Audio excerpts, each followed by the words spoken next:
Honda ADB 160 mga bok, kinabitan natin ng mini driving light, tsaka dual horn mga bok, ito yung kinabit natin, Senlo X1 GT, tsaka itong Pia horn na bass horn mga bok. Dala na ito ng customer mga bok. Pakita natin kung paano natin winiringan yung ADB 160 mga bok. Simula tayo sa battery. Sa battery mga bok, meron tayong automotive terminal dyan sa positive, terminal ng battery.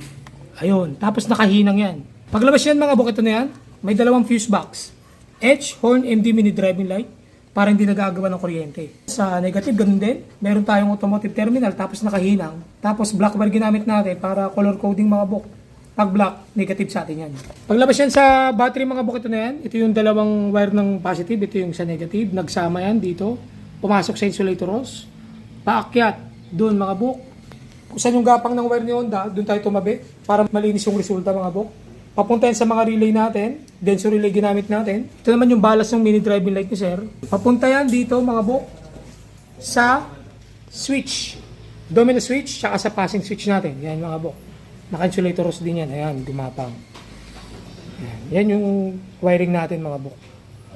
Ayun. Ito naman yung switch natin mga bok. Pag naka-on, Pia horn. Pag naka-off, stock horn. Nagbutas tayo sa may bulsa ng dibdib mga bok. Pinagana pa rin natin yung stock na busina. Tapos ito yung original Pia horn mga bok. Ito naman yung wire ng MDL. Abang na yan, mamaya kakabit natin. Clean wiring, safety wiring mga bok. Nakahinang bawat connection. Yan yung panghinang natin. Tapos naka-insulator hose, naka-cable tayo ng maayos. Kaya yung resulta natin mga bok, walang spaghetti sa ibabaw, walang salasalabat na wiring. Balik lang natin yung mga bok para makita natin yung resulta. Kaya mga bok, finished product na. Nabalik na natin lahat ng mga bok. Diyan natin nilagay yung mini driving light ni sir. Stainless bracket yung ginamit natin. Kita-kita nyo naman yung guhit ng liwanag mga bok. Senlo X1 GT yan mga bok. Ilang watts to bok? 80 watts yan mga bok. Lakas talaga yan.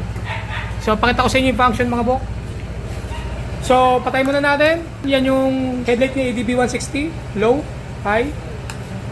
Low tayo ng MDL. Yan mga bok, kita nyo naman yung liwanag. Napakalayo dun sa stock. So low puti, high pinagsama. Yan, solid yan mga bok.